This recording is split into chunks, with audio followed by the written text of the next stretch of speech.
there's some nuances there and reasons why they may want to go through a subpoena. You are going to Riverside, right? So one of the other reasons might be what happens if we decide to withhold what their rights are. Under Foia, they might have to go through the Attorney General or file a separate court action, and it could take a really long time, years sometimes, to get the records. Where with a subpoena, they can go before their judge in their case in a matter of weeks and get the records. So there's reasons they can do it through a subpoena.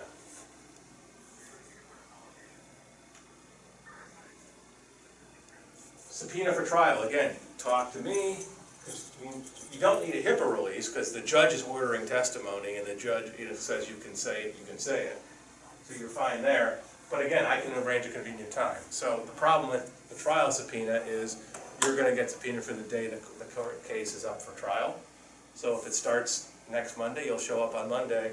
The judge will say, okay, you guys ready to go to trial? You're not settling? And they'll say, no, we're ready for trials. Well, and the judge will say, well, I'm not free until 11 o'clock today, come back.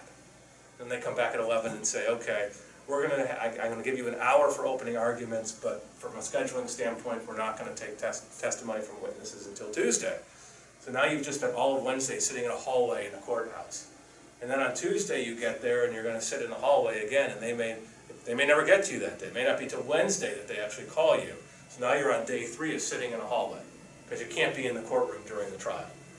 So you're going to waste an incredible amount of time and be bored out of your mind. So if you get one of these, call me, I'll talk to the attorney and say, realistically, when do you think the witness will be called? I'll have him ready by his cell phone, ready to come down to the courthouse. All we need, but I can work with him so that way you're not giving up multiple days.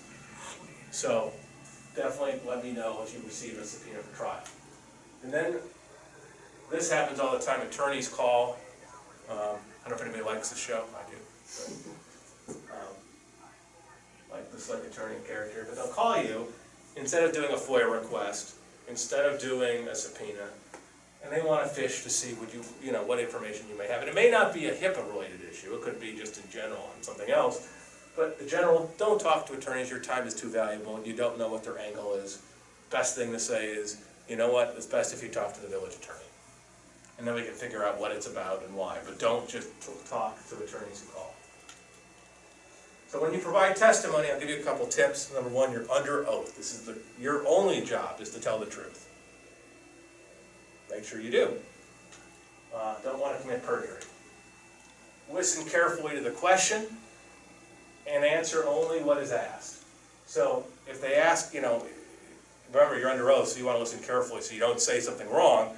But also, if they ask you, did you respond to the accident? And you did, the answer is yes. They didn't ask you anything else. So they'll elicit more questions if they need to, but you don't need to sit there and say, yes, I responded to the accident. It was a rainy night, cloudy. When I got there were 3 people in the car, and then start going on and on and on. So just what is asked. If you don't understand, ask for clarification. That's really important. Again, you're under oath, so don't just talk. If you're not quite sure, perfectly fine to ask for clarification. And again, don't guess. A lot of these accidents happened 3 years ago. You may not remember exactly what happened. Don't say something wrong. Remember, they're going to have your report in front of you. So you're going to look foolish if you say something that's wrong. And they say, well, wait a minute, in your report you said the opposite. So if you aren't sure, it's perfectly fine to say, I don't recall. Or to say, that sounds right. I think, the driver had a broken leg, but I think that's right. But again, I see 1,000 patients a year. It was 3 years ago. I can't be sure. Perfectly fine answer. And I don't recall. If it's true, you can't just say that every question is perfectly appropriate. If they have documents and they're holding up, and it's perfectly fine to say, well, I'd like to see my report before I have to answer. Look at it first. Don't get confrontational. They may be jerks to you. They may come off as aggressive. That's their tactic. Your job there is just to tell the truth, nothing more, nothing less. Don't let them bully you around and you getting emotional. Just, it is what it is. Just don't get confrontational. And then don't try to impress. You're not there to help one party or the other or to look smooth. You may look, like a bumbling fool, and that's okay. Your job is to tell the truth. And if you make a mistake, this might be the most important thing, correct it. You say you misspeak or thinking back about it, or even the next day, you did a deposition, you think you said something wrong that might not be right, call me, we can fix it. But again, you're under oath and you don't want to let those statements stand and have a problem later on. So, if you get subpoenas, give me a call. It'll happen at some point. So we can create a policy that says absolutely no ambulance reports are released without a FOIA or a subpoena. Generally speaking, yeah. Yep.